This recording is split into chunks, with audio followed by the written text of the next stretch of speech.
उसको. So today we are going to talk about judicial review in US. अभी तक हमने जो चीज़ें पढ़ी हैं with reference to the US constitution, और मैं आज आप लोगों से पूछूंगा भी कि हम इसका आगे क्या करना है, क्योंकि पाकिस्तानी कॉन्स्टिट्यूशन शुरू करना है. When we people would be talking about Pakistani constitution, we would be very ruthless with reference to every assessment, with reference to every lecture and everything. तो अभी तक यूएस कॉन्स्टिट्यूशन के we have learn about the features of US constitution, growth of US Constitution, federalism in United States of America, power of president, और उसके बाद functions of Congress, composition of House of Representative, Senate. Last class में हमने पढ़ा था, और आज today we are going to talk about the judicial review. तो मिड टर्म तक का जो हमारा कोर्स था वो इन्हीं दो चीज़ों के ऊपर बेस करता था, वो हमने आज उसको ख़त्म कर रहे हैं. And then we would be starting the post midterm course that is related to the constitution of Pakistan, और उसके अंदर से हमने इन चीज़ों को देखना है. तो अभी जुडिशियल रिव्यू से related you might have some idea के what is meant by judicial review. उसको रिकैप करते हैं थोड़ा सा कि जुडिशियल रिव्यू कहते हैं कि is considered as the most beautiful and original gift the framers of the US Constitution gave to the people of United States of America. ये एक बड़ा जबरदस्त और एक ओरिजिनल इनका गिफ्ट है. लेकिन इसको पहले डिफाइन करते हैं. Judicial review refers to the power of court. It refers to the power of court to determine whether the acts of other organs of governments और the proceedings of tribunal or the working of court are constitutional or not. Let me say it again. Basically, judicial review refers to the power of Supreme Court to determine whether the acts of the other organs of state, the workings and the decisions of lower courts are in accordance to the constitution or not. This is the definition of judicial review. अब इसके ऊपर the notes which you people are having with yourself के इसकी दो तीन और भी definitions हैं. जी कोई बात कहना चाह रहे हैं? सर एक दफा ये रिपीट कर दें लास्ट मैं दोबारा कह देता हूँ. Judicial review refers to the power of Supreme Court to determine whether the acts of the other organs of government or the working and the decisions of lower courts are in accordance to the constitution or not. This is the definition, right? So basically ये जो in United States of America, more specifically if we talk about in United States of America, judicial review limits the working of executive and legislative organs of government in order to keep them within constitutional limits, within their constitutional limits. ये तो in United States of America, judicial review is basically judicial review limits the working of executive and legislative organs of state to not allow them to exceed from the constitutional limits. More specifically, if we people talk about, आपने comparative politics में भी ये पढ़ा होगा कि more specifically if we people talk about the judicial review है, it is basically a part of their check and balance system. You know it very well that the US Constitution is based on the theory of separation of power, and theory of separation of power envisages a system of check and balances. So basically जो judicial review है ये judicial authority है to limits the working of executive and legislative organs of state within their constitutional domain. उनसे आगे जाने नहीं देते। अब यहाँ तक मैंने दो बातें की हैं। फर्स्ट डेफिनेशन हमने डिस्कस की, फिर with reference to the United States of America we people have talk about के ये बेसिकली एक जुडिशियल अथॉरिटी है जो लेजिस्लेटिव ऑर्गन और एग्जेक्टिव ऑर्गन ऑफ गवर्नमेंट को उनकी कॉन्स्टिट्यूशनल डोमेन में रखते हैं। It ensures that basically rational क्या है, रैशनल ये है कि popular majority must not make any law which for the time being could protect their own laws but for the longer term could distort the constitutional structure and the fundamental rights of other states. तो ये basically it is basically a rational के ये जो popular majority की basis पे if a government is going to be government is going to make some laws on the basis of what the popular majority, they must not be allowed to make laws whatever the laws which are being aspired by them, but in return those laws can distort the constitutional sovereignty and the basic fundamental rights of people. तो ये United States of America में इसका ये rational है। अच्छा, अगर हम इसको सादा रैशनल के अंदर मैं आपको अगर बता पाऊं, डेफिनेशन को अगर मैं सादा रैशनल में कह पाऊं, तो ये है कि ये बेसिकली जुडिशियल अथॉरिटी है which declares all those actions as null and void by the executive, legislative and the lower judiciary structure if though their workings are beyond the framework domain of constitution. So ye basically, let me say it again, it is basically a judicial authority which declares all those action as null and void, हर उन actions को null and void declare करती है, which judiciary believes that के they are beyond the domain of constitutional limits, वो constitution से beyond है। Basically United States of America में जैसा मैंने आपको बताया, it is a part of the greater check and balance system under the theory of separation of power. अच्छा, अब ये जो हमने जो चीज की है, अब मैं अब आपको बताता हूं कि with in the United States of American constitution जो उसके जो ऑन आर्टिकल्स हैं और उसके बाद उसके जितने सब सेक्शन क्लासेस सेक्शंस हैं, उनके अंदर judicial review is not explicitly being defined over there. ये एक्सप्लिसिटली डिफाइन नहीं की गई। Not a single provision, not a single section, not a single class within the US constitution directly refers और talks about the authority of judiciary in terms of its judicial review. Means के ये explicitly directly is not being defined in the US Constitution. US Constitution के अंदर ही ये directly defined नहीं है, बल्कि क्या है, it is indirectly being taken won over by American judiciary with the passage of time. अब उसका एक पूरा क्या है, इसका देयर इज अ पूरा बैकग्राउंड टू इट, पूरा एक इसका बैकग्राउंड है। अब उस बैकग्राउंड को समझाना है। मैंने आपको बताया कि American constitution does not directly explicitly talks about the judicial review, the power of judiciary, supreme court in US constitution. There are two basic articles, एक है article 3 of US constitution and there is an article 6, एक article 6 है। These articles somehow indirectly talk about the power of judiciary in the US system, in the US constitution, but not the word, the phrase of judicial review is being written in the content and the context of constitution directly, explicitly.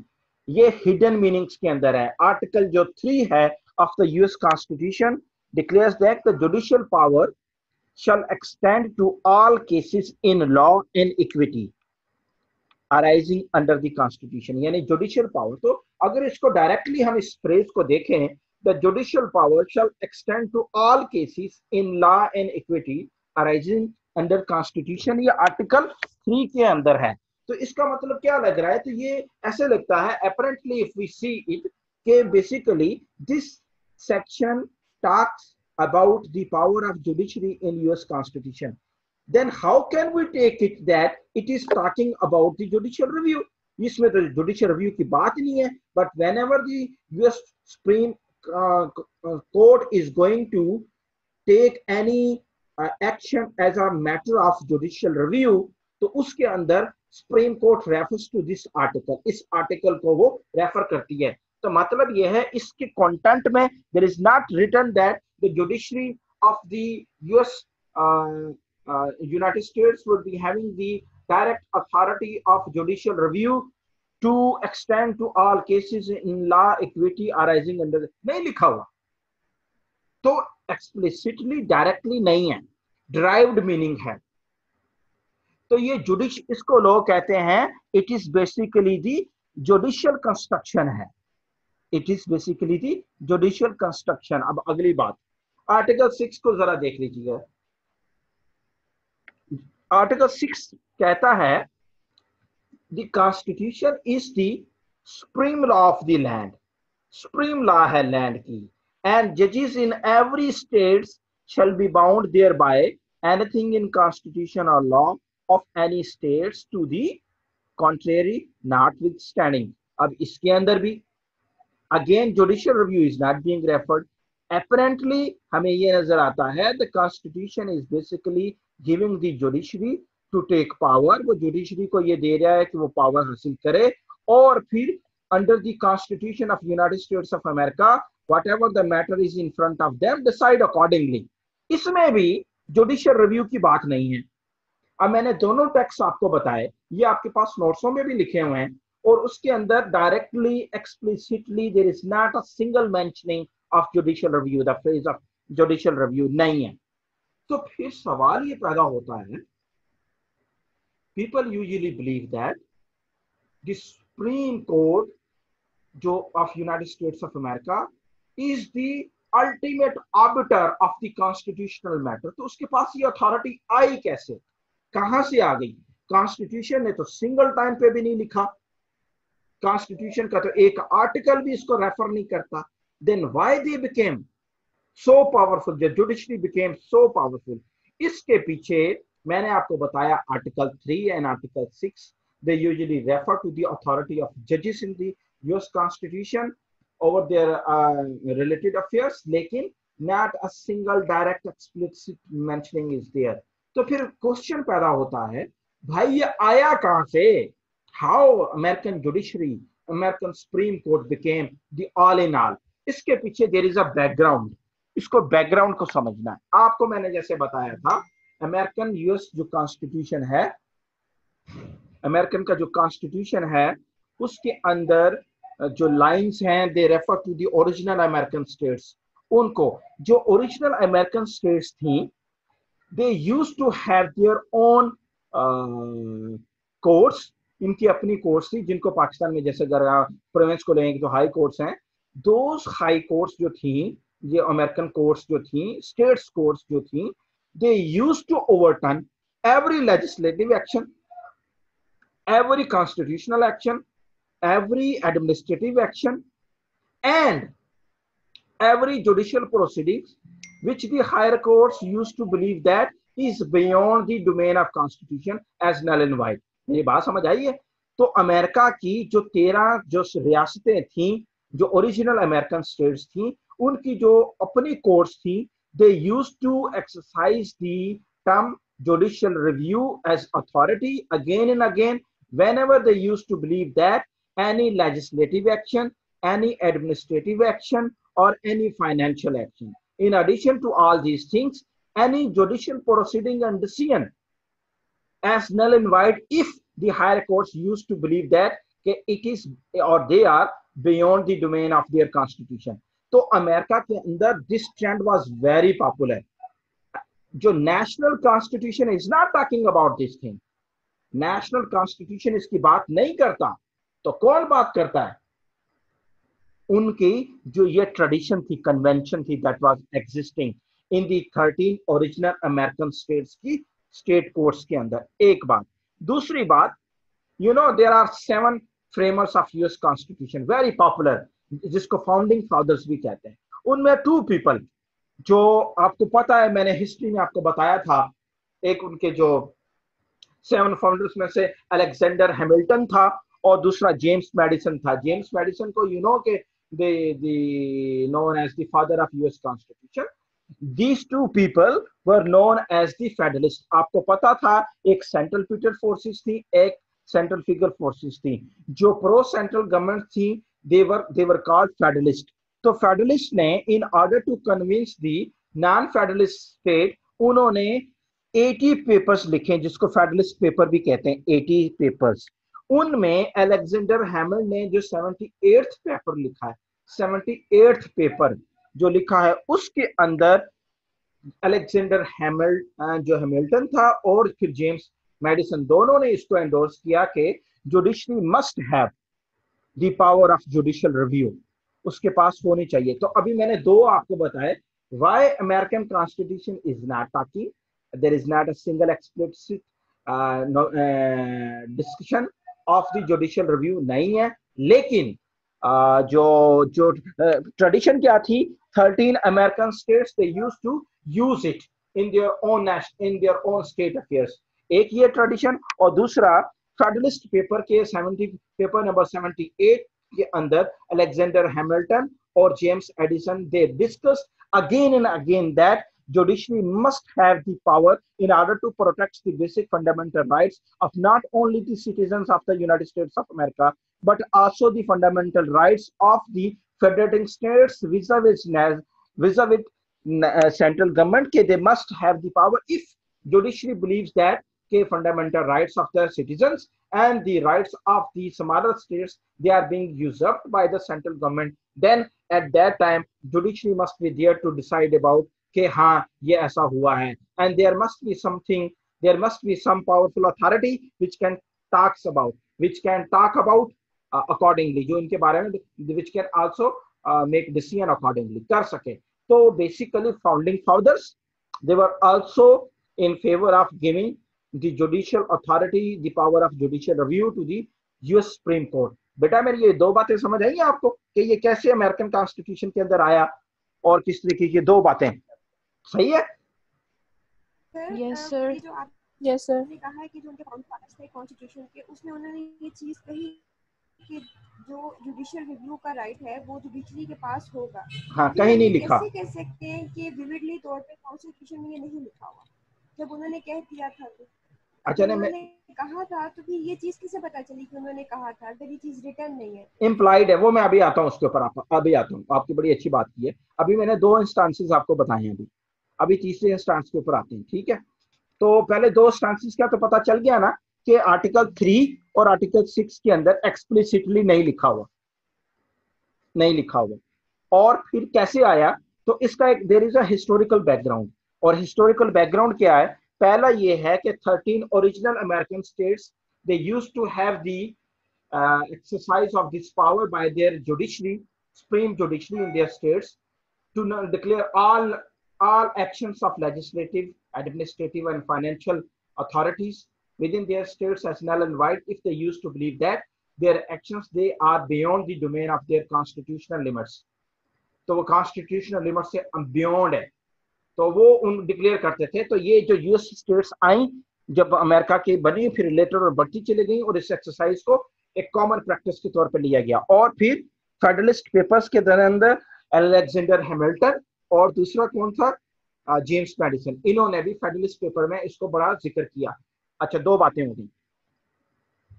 अब आते हैं तीसरा, जिसकी वजह से first time in the history of United States of America, first time in 1803, first time the American Chief Justice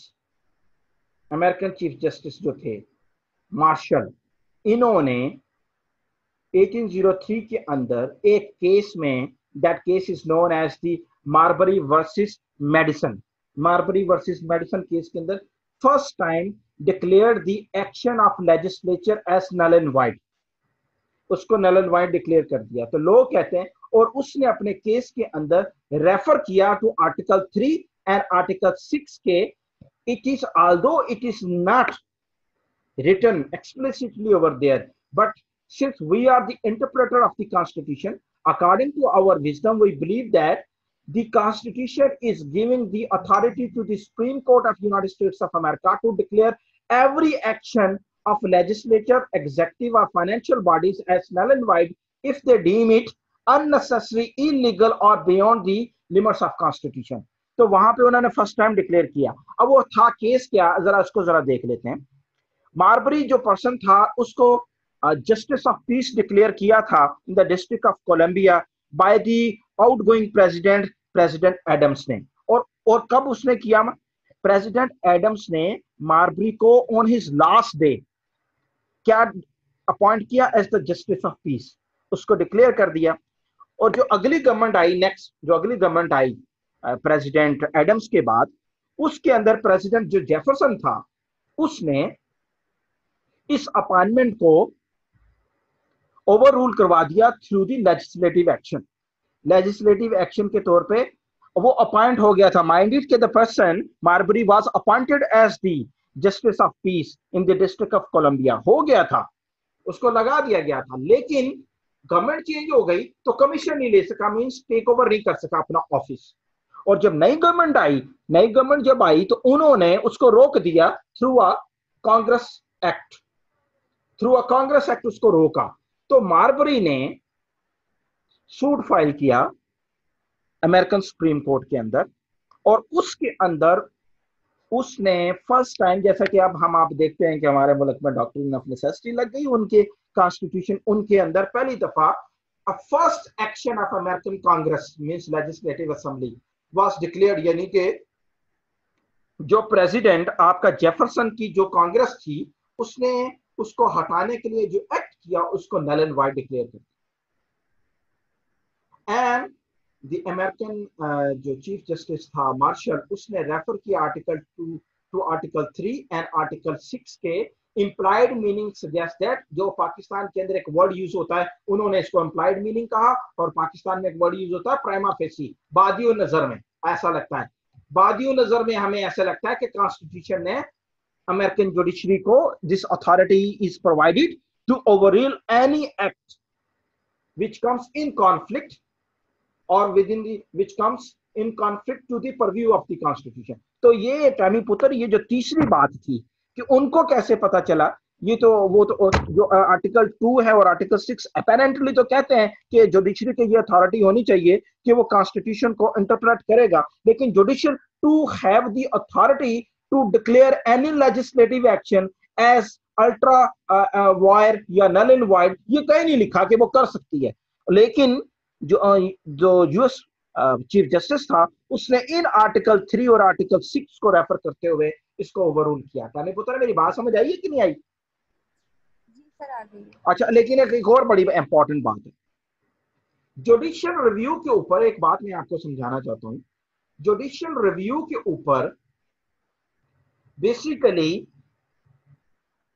दो किस्म की जो लेजिस्लेटिव असेंबली, बल्कि 3 किस्म के मोर स्पेसिफिकली कहते हैं इसको, कि जुडिशियल रिव्यू के लिए जो दुनिया की जो डिफरेंट स्टेट्स हैं उन्होंने 3 किस्म का जुडिशियल रिव्यू का एनालिसिस के लिए फार्मूला बनाया हुआ है। एक ये है जैसा कि जो हमने ब्रिटिश कॉन्स्टिट्यूशन में पढ़ा था, वो क्या था, वो आप लोगों ने देखा था कि उसके अंदर जो legislative assembly, if the legislative assembly is going to make prime legislation अगर वो करती है पूरे मुल्क के लिए, अमेरिकन ब्रिटिश कॉन्स्टिट्यूशन में भी जुडिशियल रिव्यू है, लेकिन if it is being declared as the prime legislation then the British जो सुप्रीम कोर्ट है can not declare it as null and void extra void, उसको नहीं कर सकती। तो ब्रिटिश ने अपने कॉन्स्टिट्यूशन के अंदर if the legislature is going to declare any law as prime legislation तो उसको नल एंड वाइड डिक्लेयर नहीं किया जा सकता। लेकिन दूसरी क्या है, दूसरी जिसको कहते हैं जनरल कोर्ट्स, जो कि यूनाइटेड स्टेट्स ऑफ अमेरिका के अंदर है। अब यूनाइटेड स्टेट्स ऑफ अमेरिका के इस केस के बाद इसको जनरल परसेप्शन में लिया गया कि एवरी कोर्ट, इधर it is a national court supreme court या it is a state court, वो कोई भी कॉन्स्टिट्यूशन के डोमेन के अंदर जो चीज आएगी उस से बियॉन्ड आएगी अगर, तो they can declare it null and void extra. तो अमेरिका के अंदर ये सिस्टम चल रहा है। और एक और भी सिस्टम होता है, making exclusive special course for the analysis of judicial review. वो बहुत कम स्टेट्स के अंदर है, मैक्सिको ने कभी किया था और दूसरी स्टेट्स ने कभी किया है। और पाकिस्तान के अंदर जुडिशियल रिव्यू नहीं है, ये याद रखिएगा। लेकिन हमारी सुप्रीम कोर्ट इतनी पावरफुल है कि वो उसको ऑन द बेसिस ऑफ अब प्रेसिडेंट, जिसको कॉमन लॉ कहते हैं, और on the basis of civil law. अब कॉमन लॉ और सिविल लॉ की आगे पढ़ेंगे इंशाल्लाह, आप लोगों को पता चलेगा कि जो पाकिस्तान की सुप्रीम कोर्ट है वो कभी मैटर को डिक्लेयर करती है as a matter of common law, और then the court is going to make a decision, and some of the time the court is going to declare as some dispute as a matter of civil law, और उसके ऊपर वो authority रखती है। अब ये common law और civil law के अंदर क्या होता है, जो कि पाकिस्तानी कॉन्स्टिट्यूशन के अंदर बहुत ज्यादा अहम है, वो ये है कि जो कॉमन लॉ होता है उसके अंदर जजेस they are the source of law.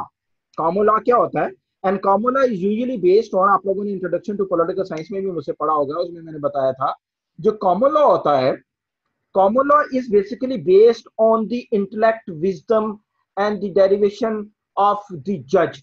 जज के ऊपर है, प्रेसिडेंट के ऊपर बेस करता है कॉमन लॉ, और उसके तहत the judge has the authority to declare any action as null and void if the person believe के yes this is beyond the purview of constitution। और दूसरा पाकिस्तान में ये होता है, तो ब्रिटिश के अंदर प्राइमरी लेजिस्लेशन डिक्लेयर करके जुडिशियल रिव्यू को लिमिट किया गया, लेकिन यूनाइटेड स्टेट्स ऑफ अमेरिका के अंदर इसको डिक्लेयर किया गया as a matter of general courts, इसको matter of general courts declare किया गया। और पाकिस्तान के अंदर तो बाबा आदम ही निराला है, वो इंशाल्लाह अगर हम आगे पढ़ेंगे। तो बेसिकली मैंने आपको क्या बताया, दो चीजें बताई। There are only two articles which are indirectly referring to the judicial power के वो, और मैं पर्सनली समझता हूं, अगर मैं दोबारा ये फ्रेज पढ़ूं और आप लोग सारे इसको सुनो जरा गौर से, क्या है जी, the judicial power shall extend to all cases in law and equity arising under the constitution.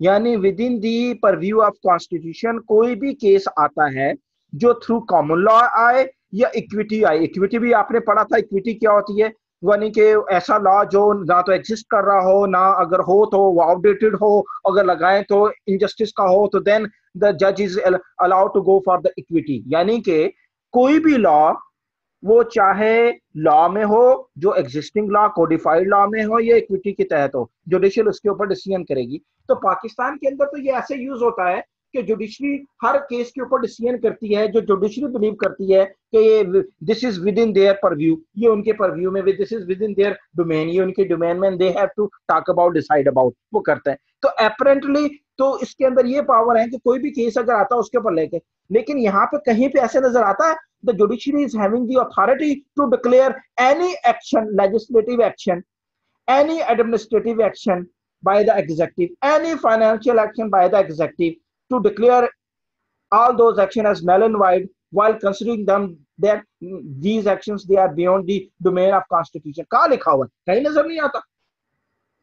तो ये जो चीफ जस्टिस मार्शल था, जिसको जुडिशियल एक्टिविज्म का प्रोपोनेंट भी कहते हैं यूनाइटेड स्टेट्स ऑफ अमेरिका, उसने once for all first time in the history इसको क्या बना दिया कि judiciary is having the authority to declare any action by legislative assembly as null and void if the judiciary is going to believe that this is beyond the spirit of constitution, ये constitution के spirit से beyond है।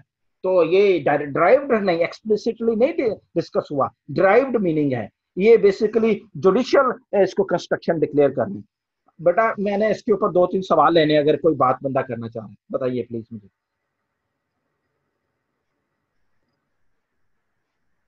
कोई रामी पुत्र? जी sir. Okay, या कोई बात करना चाह रहे हैं? नहीं सर। और अभी हमजा डोगर, फहद? नहीं सर। अच्छा जी, तो ये मैंने अब आपको बताया। अच्छा, तो ये मैंने आपको बताना की कोशिश की है कि अमेरिकन कॉन्स्टिट्यूशन में ये जुडिशियल कंस्ट्रक्शन है, लेकिन अब देखना ये है कि इसकी मोडालिटीज क्या हैं, ये किस तरीके से लग सकती हैं। बेसिकली वो बाद में हम देखेंगे कि क्या ये जो जो judicial review can be overruled और नॉट, ये हो सकता है कि नहीं हो सकता, ये इसको हम बाद में देखेंगे। प्रिंसिपल्स क्या हैं जुडिशियल रिव्यू के? There are three main principles of judicial review. पहला जुडिशियल रिव्यू का प्रिंसिपल है कि judiciary is the ultimate arbiter and ultimate authority on constitutional affairs matters. पहला प्रिंसिपल जुडिशरी, जुडिशियल रिव्यू का फर्स्ट प्रिंसिपल क्या है? Judiciary is the ultimate arbiter, judiciary is basically the ultimate authority on constitutional matters. मेरी बात समझ आई है? दूसरी बात क्या है उससे पहले? Constitution is supreme, constitution is supreme, judiciary is the ultimate authority, ultimate arbiter. और तीसरे जो बहुत इंपॉर्टेंट प्रिंसिपल है, judiciary must rule against these unconstitutional laws. Judiciary must rule out all those unconstitutional actions, either which are being made by legislative assembly or by executive, or if any decision is being made by the lower court which comes in conflict to the spirit of constitution. तो ये तीन principles हैं, इसको हमेशा आपने याद रखना है। पहले कॉन्स्टिट्यूशन, तो अमेरिकन कॉन्स्टिट्यूशन में पहले इस बात को यहाँ पे ना एक छोटी सी गैप क्रिएट होता है अगर हम इस चीजों को ऐसे ले लेते हैं, वो ये है, देखना ये पड़ता है कि दुनिया के अंदर जितनी भी फेडरल स्टेट्स हैं, every federal state used to have very strong judiciary, very powerful judiciary. और क्यों बनाया जाता है, उसकी रीजन क्या है कि जो भी फेडरल स्टेट है वो या तो बहुत बड़ी फेडरेटिंग यूनिट्स पे बेस करती है या छोटे फेडरेटिंग यूनिट्स पे बेस करती है, लेकिन यूनिटी डिजायरेबल होती है उनके दरमियान। और इस यूनिटी को प्रोटेक्शन देने के लिए, यूनिटी को प्रोटेक्शन देने के लिए जुडिशियल ऑर्गन को क्रिएट किया जाता है, पावरफुल जुडिशियल ऑर्गन को क्रिएट किया जाता है। तो अमेरिका के अंदर यही हुआ। अब मैं आपसे अगर कॉन्स्टिट्यूशनली या हिस्ट्री के तौर पे अगर मैं आपको बताऊं, अमेरिकन कॉन्स्टिट्यूशन हिस्ट्री में 1789 के अंदर मामला बने, तब से लेकर 1803 तक judiciary was working smoothly within the domain. तो how judiciary became very powerful in United States of America, कैसे होगी? उसकी वजह यह है कि जुडिशरी ने इंपॉर्टेंट रोल अदा किया in order to eliminate the after effects of civil war. अब आपको पता है सिविल वॉर किस किस के दरमियान हुई थी? आपस अमेरिकन के दरमियान हुई थी, छोटे स्टेट्स और बड़ी स्टेट्स के दरमियान हुई थी, और बड़ा खून बहा था। तो उस वक्त छोटे रियासतों का बड़ी रियासतों से और बड़ी रियासतों का सेंटर से पावर लेने के लिए जुडिशरी ने बड़ा अहम किरदार अदा किया। And this is how judiciary got its authority, and from that point onward judiciary never turned it's back, and with every passing day and year judiciary got more and more powerful in United States of America. And now, despite the fact that the US Constitution is not having explicitly written the very phrase of judicial review, but judiciary जो है वो daily हर साल में hundreds of cases के अंदर judicial review लगाती है, hundred of cases में। बल्कि कहा यह जाता है 2012 के अंदर कोई हजारों केसेस थे जो लोअर कोर्ट्स ने विद इन स्टेट्स और हायर सुप्रीम कोर्ट ने at national level judicial review लगाए थे बहुत सारे इश्यूज के ऊपर। मेरी बात समझ आ रही है? तो civil war also played an important role while giving more authority, power and role in national politics to the very institution of Supreme Court in United States of America. ये बात याद रखनी है। अच्छा, अब कहते हैं American constitution is a living constitution. अब इसका क्या मतलब है? इसका मतलब ये है American constitution is a living constitution का मतलब ये है with the every passing day, year and month, decades, The US Constitution is continuously developing and it is adapting itself to face the upcoming futuristic जो है future के जो agendas हैं challenges हैं उनको फेस करने के लिए ये अपने आप को अडॉप्ट करता है और जब अडॉप्ट करता है तो some of the chief justice in United States of America उन्होंने दो एस्पेक्ट्स के ऊपर जुडिशियल रिव्यू नहीं लिया लेकिन कुछ जजेस ने इन दो के ऊपर जुडिशियल रिव्यू लिया जैसा कि आर्टिकल 4 एंड सेक्शन 4 के तहत आर्टिकल 4 एंड सेक्शन 4 के तहत जिसको डॉक्ट्रिन ऑफ पॉलिटिकल क्वेश्चन कहते हैं बहुत सारे जजेस ने जुडिशियल रिव्यू लेने से इनकार कर दिया while referring to the article 4 section 4 के तहत कि to deal with the political affair is the domain of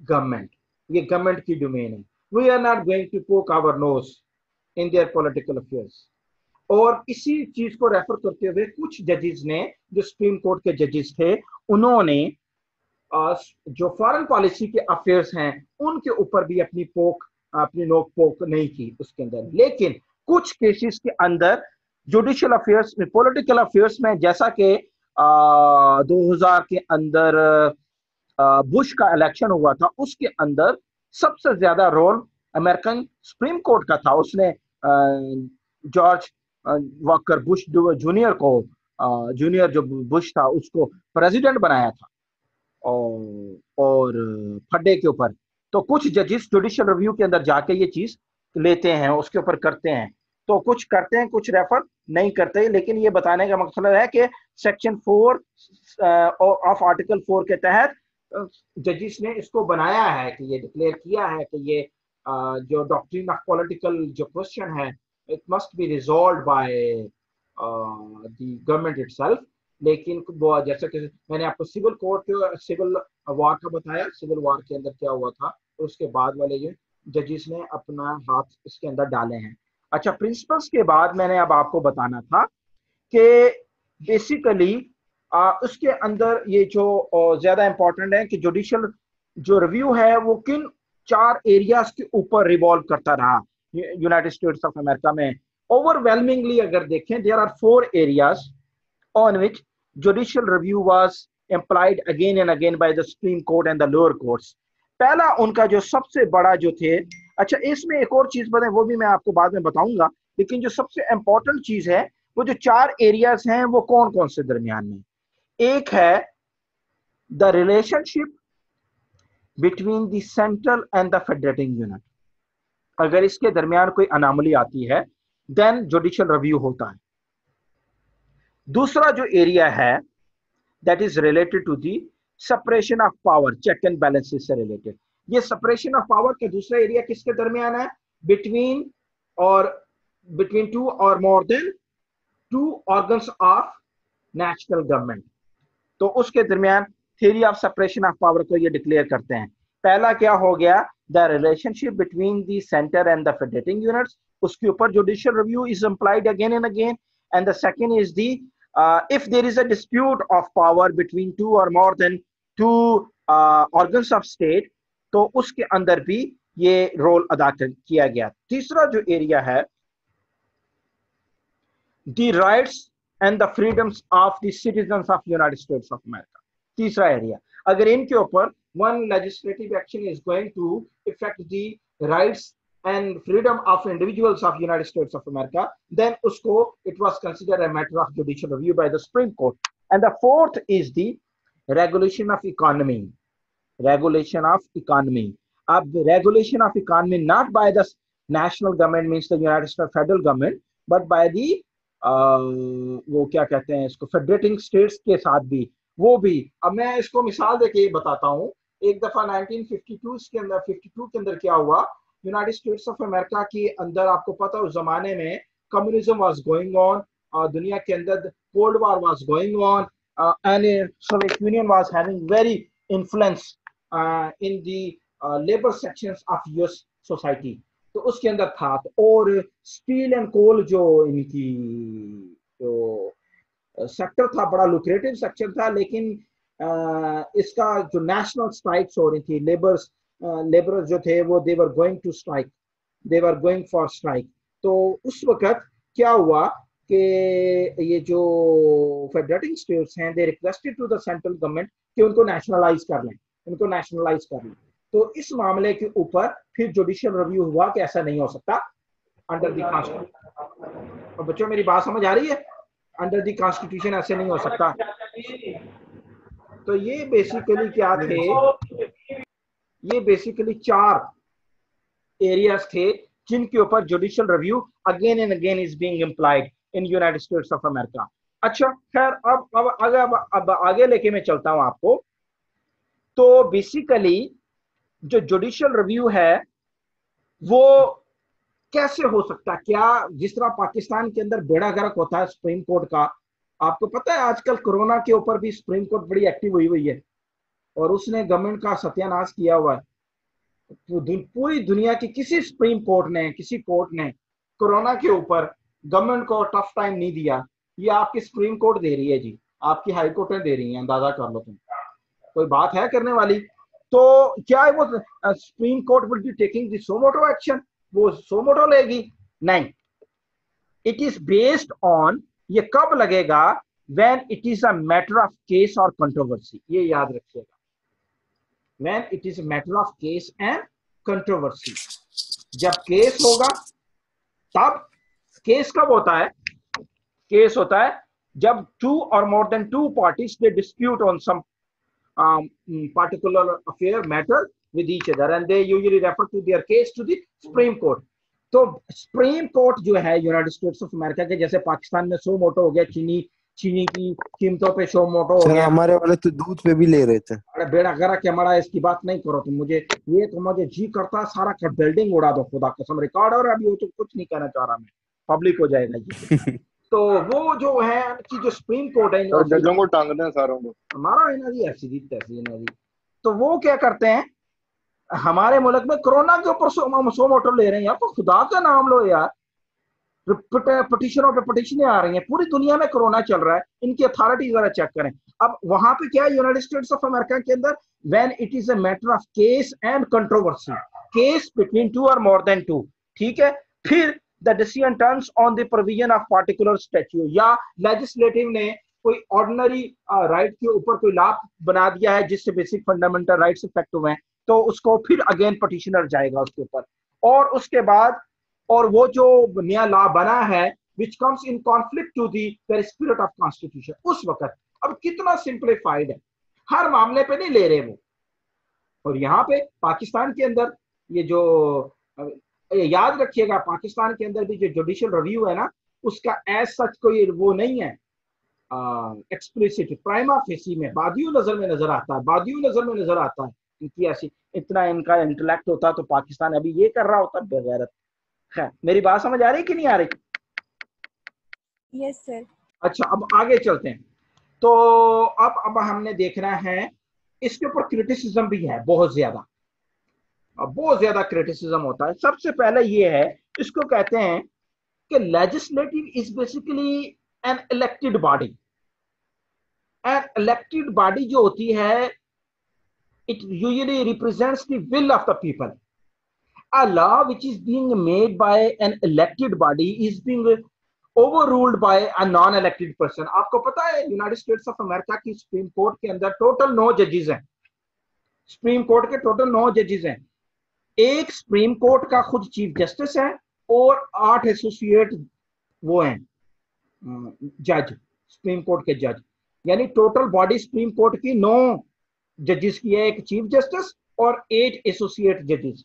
and और ये वंस के दे आर बीइंग मेड जज, दे वुड बी मेड जज फॉर द होल लाइफ।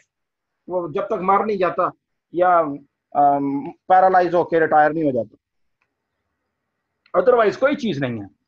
तो ये क्या कहते हैं, सबसे बड़ा जो क्रिटिसिज्म इसके ऊपर आता है कि इलेक्टेड बॉडी का जो लॉ है is being overruled by a non elected person. Okay जी, माना बड़ी जबरदस्त बात की आपने। दूसरी क्या है जी, दूसरी बात यह है कि कहते हैं कि कॉन्स्टिट्यूशन सुप्रीम है, United States of America constitutional sovereign है जी, सुप्रीम है। माना कहते हैं everybody is under the constitution, हर बंदा कॉन्स्टिट्यूशन के अंडर है। लेकिन कॉन्स्टिट्यूशन क्या है? कॉन्स्टिट्यूशन इज व्हाट द जजेस से इट इज। मेरी बात समझ आ रही है आपकी? ये अमेरिका की 34 करोड़ की जो पॉपुलेशन है, they are living under the constitution, वो कॉन्स्टिट्यूशन के अंदर रह रहे हैं। और फिर कॉन्स्टिट्यूशन क्या है? व्हाट द जजेस से इट इज। और जो यानी कि जो 5 या 9 जज हैं, वो जो कहेंगे वो माना जाएगा। तो मतलब क्या, मेरी बात समझ आ रही है मैं क्या कहना चाह रहा हूँ?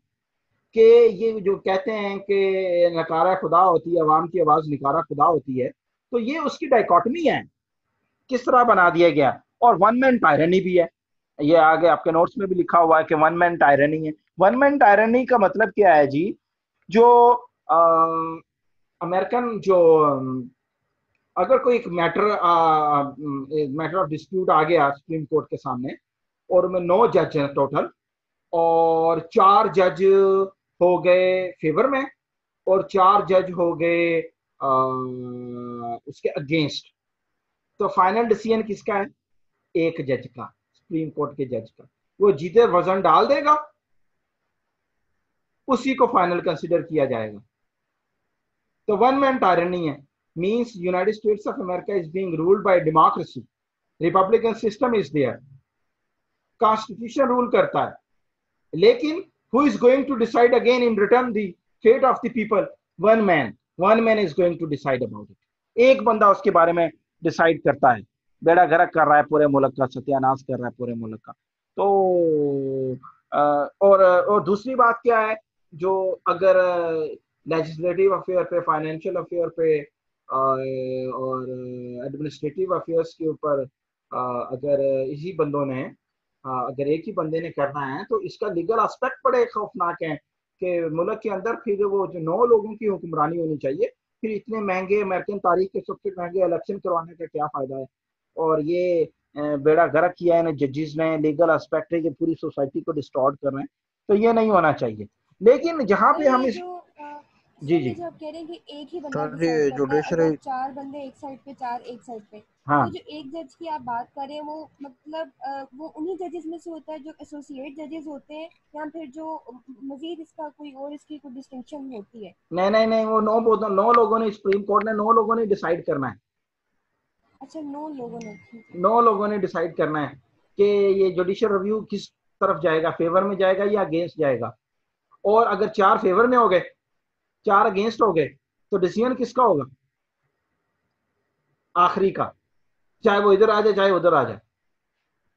9 लोगों ने डिसाइड करना है। अच्छा याद रखिएगा, ये जुडिशियल रिव्यू की जो प्रैक्टिस है, ये नेशनल गवर्नमेंट में भी है और स्टेट्स कोर्ट्स में भी है, ये भी याद रखिएगा। उनका अपना एक स्ट्रक्चर है, ये उनका भी एक स्ट्रक्चर है, उसके अंदर भी है, ये याद रखिएगा। लेकिन नेशनल लेवल के ऊपर, फेडरल लॉज के ऊपर जो है वो इस तरीके से। तो जहां हम ये कहते हैं कि इसके बहुत सारे नुकसान हैं, तो नुकसान के साथ देखिए, मैं आपको एक मिसाल देता हूँ। पाकिस्तान में एक चीफ जस्टिस आया, जस्टिस मुनीर, एक्टिविस्ट एजेंडा रखता था अपना, एक्टिविस्ट एजेंडा, ओके मानी। पाकिस्तान में एक और चीफ जस्टिस आया, जस्टिस डोगर, एक्टिविस्ट एजेंडा रखता था। फिर आपका चीफ जस्टिस इफ्तिखार मोहम्मद चौधरी आया, एक्टिविस्ट एजेंडा रखता था। फिर एक और चीफ जस्टिस आपका आ गया, जो ये जो गया अभी, जो पीटीआई को लेकर आया गवर्नमेंट में, क्या नाम था उसका? बाबा रहमते, हाँ बाबा रहमते, हाँ। ये तो वो क्या, साकिब निसार की डैम वाले की बात कर रहे हैं? हाँ डैम बाबा रहमते, डैम बाबा जो। तो वो ये कहता है, what United States of America में ये क्रिटिसिज्म बड़ा आम है कि if there is a one activist जज, राइट, एंड दैट जज is going to impose his own political and moral view on the community of the millions of people. एक जज एक्टिविटीज आ जाए, वो अपना मोरल व्यू, अपना पॉलिटिकल व्यू इंपोज कर देता है। तो ये क्या है? ये होना चाहिए। और अमेरिका की जो तारीख के अंदर, खैर मैं यहाँ पे बैठ के इसको क्रिटिसाइज कर रहा हूँ, लेकिन यूनाइटेड स्टेट्स ऑफ अमेरिका की मेजॉरिटी ऑफ द पीपल इसको लाइक करते हैं। वो इसलिए लाइक करते हैं, वो ये कहते हैं कि this is a part of our theory of separation of power. Theory of separation of power का ये हिस्सा है। It is going to create check and balances over the executive and legislative assembly. जिस तरह एग्जीक्यूटिव, लेजिस्लेटिव, एग्जीक्यूटिव और legislative, फिर जज, और जज फिर एग्जीक्यूटिव के ऊपर चेक एंड बैलेंसेस किसी भी एक एक्शन के ऊपर हैं तो वी फेवर इट। लेकिन ये यूनाइटेड स्टेट्स ऑफ अमेरिका के अंदर याद रखिएगा, कहते हैं अमेरिका की तारीख में जिसने बहुत जल्दी पॉलिटिशियन बनना है, जिसने भी बहुत जल्दी पॉलिटिशियन बनना है, वो ना रिपब्लिकन का साथी बने, ना डेमोक्रेट्स का साथी बने, ना प्रेसिडेंट को क्रिटिसाइज करे, वो जुडिशियल रिव्यू और जुडिशियल अथॉरिटी के ऊपर स्पीचें करना शुरू कर दे and within months and years वो नेशनल लीडर बन जाता है। तो जहां पे अमेरिका जजिस का यार ही बना दो हैं, जजिस का अगर जजिस का यार बन जाए। हाँ ये यार चलो वो भी ठीक है, मानने को बात आती है। तो सबसे ज्यादा क्रिटिसाइज करे तो फिर वो नेशनल लीडर बन जाता है ऑल ऑफ ए सडन, जल्दी जल्दी बन जाता है। और तो जहाँ पे इसके नुकसान हैं वहां पे इसके फायदे भी हैं, और अमेरिका ने इसको एम्ब्रेस किया है और इसको लेके चल रहा है ध्यान। अच्छा अब मिसाल आती है आपसे, लोग बंदा कोई पूछ पाए अगर कि is there any way to overrule over time the influence the impact of judicial review, judicial review को ओवररूल किया जा सकता है? यस, किया जा सकता है। When you are going to bring an amendment, जब आप कोई अमेंडमेंट लेकर आए, and you know what happens in United States of America, 11,700 propose amendment से only 27 amendments, and out of those 27 amendments कितने हैं जी? 25 they are in working operationalisation. ठीक है जी, तो हाँ किया जा सकता है when the amendment is going to be passed, या the new supreme court is going to give a new ruling over the decision of old judicial review by the old judiciary. You get my idea? इस तरीके से भी हो सकता है कि judicial जो रिव्यू है वो कैसे हो जाए जी, कि जो नई सुप्रीम कोर्ट है, न्यू सुप्रीम कोर्ट, यानी और किसी बंदे के हाथ में नहीं है, नई सुप्रीम कोर्ट नए जज आए वो पुरानी रूलिंग को ओवररूल करें, तो फिर उसका इम्पैक्ट, और इस दौरान चाहे 50 साल गुजर जाएं और उसका इम्पैक्ट कौन मेजर करेगा? देयर इज नोबडी, कोई बंदा नहीं है। अच्छा, इसके अलावा 2-3 और कंडीशंस भी हैं जिसके जरिए the impact of judicial review could be overruled. वो क्या है जी? वो जी के इलीगैलिटी नजर आए बाय एवरी क्राइटेरिया कि जो डिसीजन दिया गया है वो इलीगल है। वो किस तरीके से मेजर होगा? थ्रू दी पॉपुलर विल, उसके खिलाफ एजिटेशन शुरू हो जाएं, और जो जजेस हैं, ज्यूरीज हैं, they are going to term that whatever the decision is being taken by the supreme court is not within the purview of the constitution, और इसके ऊपर एक डोमिनेटिंग इन्फ्लुएंस बन जाए। या क्या हो जाए जी, या उसको यानी कि जो बंदा था, जो सुप्रीम कोर्ट के जो 3-4 जज थे वो शिजोफ्रेनिक हो गए और उन्होंने डिसीजन दे दिया, और their decision was based on irrationality, irrationality के ऊपर हो जाए, और फिर जो नजर आए कि there is a proper structure to go for proceedings. Judicial review को एक जो जुडिशियल रिव्यू के लिए जो प्रोसेस, कॉन्स्टिट्यूशनल प्रोसेस है, ये जो कन्वेंशन के तहत एस्टेब्लिश स्ट्रक्चर है ऑफ प्रोसीजर है, उसको फॉलो करने के बजाय क्या जी, जिस तरह भुट्टो को आपको पता है कत्ल का जो केस हुआ था, तो उसका जो केस था वो लोअर कोर्ट में चलने के बजाय डायरेक्टली हाई कोर्ट और सुप्रीम कोर्ट में गया था, और नीचे लोअर कोर्ट्स में नहीं चला था जहाँ पे ये टेस्ट नहीं साबित होनी थी वगैरह वगैरह। तो जो establish procedure of judicial review, इसको अगर फॉलो नहीं किया गया तो उसको भी डिक्लेयर किया जा सकता है। लेकिन डिक्लेयर कौन करेगा? कौन करेगा? Again legislative assembly would be declare, तो लेजिस्लेटिव असेंबली ही इसको डिक्लेयर करेगी। तो बच्चों ये तो था आज का हमारा अमेरिकन जुडिशियल रिव्यू। इसके साथ ही we are not going to talk further about American constitution. उसमें कुछ और चीजें हैं जो नोट्स मैंने आपको दिए हैं, उसके अंदर मैं आपको बता देता हूँ, अगर मैं आपका कॉन्सेंट ले पाऊँ। उसके अंदर एक theory of separation of power है, वो आप लोगों को पहले ही आता है।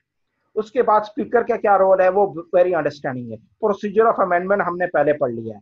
उसके बाद कमेटी सिस्टम क्या है वो इतना कोई इंपॉर्टेंट नहीं है। कैबिनेट क्या काम करती है, तो इंपॉर्टेंट चीजें थी वो ये थी कि अमेरिकन कॉन्स्टिट्यूशन के अंदर लेजिस्लेटिव असेंबली के जो 2 पार्ट्स हैं, अपर हाउस है, लोअर हाउस है, जुडिशरी का क्या किरदार है, कांग्रेस का क्या पावर है, प्रेसिडेंट की क्या पावर्स हैं, सेनेट की क्या पावर्स हैं, स्ट्रक्चर क्या है, कॉन्स्टिट्यूशनल डेवलपमेंट क्या था, हिस्टोरिकल पर्सपेक्टिव क्या था। ये इंपॉर्टेंट चीजें थी जो हमने देख ली। इसके बाद हम अपने पाकिस्तानी कॉन्स्टिट्यूशन को उठाने जा रहे हैं और बहुत इंपॉर्टेंट है कॉन्स्टिट्यूशन, और इसके ऊपर बहुत जोर लगाना है माशाल्लाह। तो इसके ऊपर अब आप लोगों ने रेडी हो जाना है। अब आप लोग सारे 24 लोग आए थे मैक्सिमम आज, तो आप लोग मुझे ये बता दें कि जो हमने क्या कहते हैं जो असाइनमेंट्स करनी है, प्रोजेक्ट करना है बच्चे, एक तो आप लोगों ने 15 नंबर का प्रोजेक्ट करना है। उसके ऊपर जो अमेरिकन, पाकिस्तानी और ब्रिटिश कॉन्स्टिट्यूशन के ऊपर जो टॉपिक आपने लेना है ले लो, और इन तीनों कॉन्स्टिट्यूशन के ऊपर जो टॉपिक लेना है ले लो। उसका वर्ड आपने लिखना है 5000, मिनिमम 5000 है, मैक्सिमम 7000 है, और उसका एक स्ट्रक्चर है, उस स्ट्रक्चर को आपने फॉलो करना है। आई would B suggesting you guys, मुझे बहुत बाद में रियलाइज हुआ कि देयर आर, ये कंपैरेटिव पॉलिटिक्स का वैसे हिस्सा है, लेकिन आई जस्ट वांटेड टू कि मैं भी चाहता कि मैं भी इसको लेकर आता कि इसमें कि मैं आप लोगों को कॉन्स्टिट्यूशनल थ्योरीज पढ़ाता, कॉन्स्टिट्यूशनल थ्योरीज क्या हैं, और फिर इनका एनालिसिस करते आप। तो आई would B suggesting you guys कि देयर आर 3-4 इंपॉर्टेंट थ्योरीज।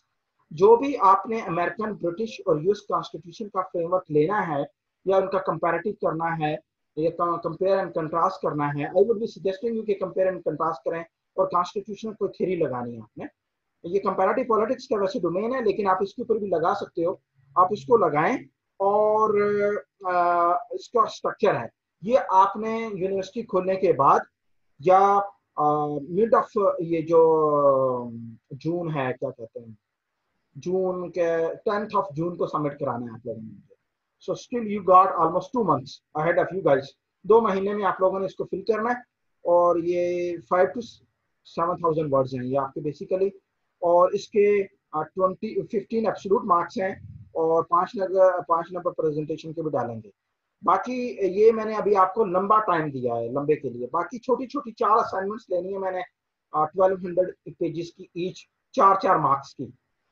तो उसके ऊपर मैं ये चाह रहा था कि आप लोग देखें इस ये जो चीज़ें चल रही हैं इस वक्त हमारी सोसाइटी में, किस तरीके से पैंडेमिक्स ने इन्फ्लुएंस किया है, इसका कोई कॉन्स्टिट्यूशनल वे आउट, इनका एनालिसिस, इस चीज़ों के ऊपर अगर आप you people are willing to work on something, you can come with your idea. लेकिन वो जो अदरवाइज 17-18 जो मेरे टॉपिक्स हैं उनको तो हम देख ही सकते हैं। तो मैं आई would B suggesting you guys के कल तक आप लोगों ने मुझे वो जो लंबा प्रोजेक्ट लिखना है उसका मुझे अपना टाइटल, थ्योरी जो चूज कर रहे हो टाइम ले लें, पूरा दिन ले लें, कोई मसला नहीं, चूज करें, मुझे बताएं उसका पूरा स्ट्रक्चर है, उस स्ट्रक्चर को आपने फॉलो करना अरे है। वो तो आपने कहा नहीं था, मैं आपसे लिस्ट शेयर करूंगा आपके पास टॉपिक के अनुसार। वो ना हमने जो क्विज़ेस की जगह पे लेनी है ना, जो क्विज़ेस की जगह पे लेनी है, और वो उसकी लिस्ट थी बेसिकली। तो वो मैंने कागज पे लिखी हुई है। अब मुझे लगता है मुझे उसकी स्नैप लेके ग्रुप में शेयर करनी पड़ेगी। तो यार मैं चाह रहा था कि टैमी पुत्र, मैं फिर या तो आपको दे दूं या खुद टाइप कर लोगे आप उसको। टैमी है? जी सर, मैं टाइप कर दूंगी, आप मैं टाइप करके ग्रुप में भेज दूँ। चलो ठीक है, हाँ तो फिर मैं वो शेयर कर देता हूँ। तो वो आपने वीक वाइज असाइनमेंट है। अभी सुना है आप लोगों के ऊपर बहुत प्रेशर था, बच्चे बता रहे थे किसी का कुछ आया हुआ था, कोई सारे असाइनमेंट्स के ऊपर है। तो पिछले 3 महीने आप लोगों ने किया याची दबा कर, तो अब थोड़ा सा जरा बकल अप हो जाए, थोड़ी सी चीज़ों को देख लें। अभी भी मैं आपको फोर्स नहीं करूँगा, जब आप कहेंगे उसका ड्यू टाइम रख लेंगे। पहली असाइनमेंट का 1200 वर्ड्स लिखने हैं मैक्सिमम उसके ऊपर, और उसके 4 नंबर है, और उसका भी एक स्ट्रक्चर है। तो ये आपने 4 जमा करानी है मुझे। 2 असाइनमेंट्स का टाइम आप फिक्स कर लें, 2 का मैं कर लूँगा। मैं पुश नहीं करूँगा आप लोगों को, रिलैक्स रहें, आराम से करें। मुझे पता है सारे टीचर्स ने अपने जो असेसमेंट क्राइटेरिया हैं वो इसी चीज़ पर डाल दिए हैं, तो मैं फोर्स नहीं कर रहा आपको। Make decision according to your description and wisdom, जैसे करना है ग्रुप के अंदर करना है, सर जी अभी 25 तारीख तक तो हमने मतलब जो है ना वो असाइनमेंट देनी है टीचर्स को, उसके बाद ही आप मतलब जो है ना कोई मसला नहीं मियां मलिक साहब ने थोड़ी गल आ भी मनी छड़ी बड़ी पंजी तो मेहरबानी सर, पंजी तो बड़ी बाद मेहरबानी। जड़ी पंजी तो बाद जड़ा वीक होसी पंजी तो लेके तुसी यकम ताई उदों में को दे दियो, कोई मसला कहीं नहीं, ठीक है, बड़ी मेहरबानी सर, कोई मसला बहुत नहीं है, इसे मेहरबानी। काम करना है भाई, थैंक यू चीज़ां सर। पूरियां करनी है यहाँ पर। तो एक जो लेकिन प्रोजेक्ट की टाइटल्स मुझे दे दें, जो बड़ा चीज़ है आपको पता है उसका मुझे प्रोजेक्ट सुबह तक आपने देना है, और जो कॉन्स्टिट्यूशन थ्योरी लगानी है। आई would B suggesting you guys कि आप पाकिस्तान, ब्रिटेन, यूएस कोई दो कॉन्स्टिट्यूशन का कंपैरेटिव करें, और जो बंदा एक एस्पेक्ट ले वो दूसरा नहीं ले, ग्रुप के अंदर शेयर करेंगे आप लोग। मेरी बात सुन रहे हैं आप लोग? तो इसलिए, और फिर ये जो प्रोजेक्ट आप लोग तैयार करेंगे लास्ट क्लास की तरह मैंने वो सारे के सारे बच्चों को शेयर करवाए, ताकि ये जो असाइनमेंट्स बनेंगी ये आपके सीएसएस के पेपर्स की असाइनमेंट्स हो जाएंगी, और आपके पास रहेंगी, एक बंदे के पास क्लास के बाकी 28 बच्चों की असाइनमेंट्स भी होंगी, and you would be the master कि आपको कितने नंबर मिल रहे हैं, और you people would be calculating, और उस पर हम डिफेंस भी करेंगे, और वो ग्रुप में शेयर करेंगे हम लोग, ताकि आप लोगों के पास रहे। लेकिन उसका टॉपिक आप लोग कल सुबह तक मुझे हर सूरत में दे दीजिएगा। और टैमी पुत्र हमने इसको फिर ऊपर चढ़ाना भी है उसके ऊपर के कौन से बंदे ये टॉपिक्स हैं, उसको फाइनलाइज करके हम उसको लेके चलेंगे आगे, और उसको हम चढ़ा देंगे ताकि संद रहे और बवक्त जरूरत काम है। ठीक है तहरीम पुत्र? जी सर ठीक है। ओके, तो बच्चे ये सुबह तक मुझे टाइटल दे दीजिएगा। 5000 मिनिमम वर्ड्स हैं, 7000 मैक्सिमम है। You people can have the freedom of gravitating, जितना भी करना है करें, लेकिन मिनिमम उसमें पास और फेल का हमारा जो स्ट्रक्चर वो ये है, सिमिलैरिटी इंडेक्स। और अगर सर उसके ऊपर इंडिविजुअल भी कर सकते हैं कॉन्स्टिट्यूशन का, अगर यानी कंपैरिजन ना करें तो? नहीं नहीं, इंडिविजुअल नहीं करना जानी। आप कोई भी एक एस्पेक्ट लेते हो, लेजिस्लेटिव असेंबली का कोई एक किरदार लेते हो, तो उसका कंपेयर एंड कंट्रास्ट करें according to the lens of the theory. तो और ये एक ही कॉन्स्टिट्यूशन का करना है आप लोगों ने, यानी कि कंपेयर एंड कंट्रास्ट करके दोनों का, या आप पुट करेंगे Pakistan versus Britain, Pakistan versus US, US versus Britain, Britain versus US, इस तरह। और जो एक एस्पेक्ट आप ले लेते हैं वो कोई दूसरा नहीं लेगा, ये मेरी विनती है, और अदरवाइज नहीं होगी। और पास फेल किसके ऊपर होगा? पास फेल होना है बेटा, क्योंकि मैंने आप लोगों के आर्टिकल्स आपके ग्रुप में शेयर करवाने हैं, तो सबको पता चल जाएगा कि किस बंदे ने बाईपास करने की कोशिश की है, मुझे सॉफ्टवेयर या टूल लगाने की कोशिश की है डाटा के अंदर सिमिलैरिटी से बचने के लिए। और सिमिलैरिटी ये बड़ा प्रोजेक्ट है, तो उसके ऊपर I would be acting like as if I am real Usman Askari.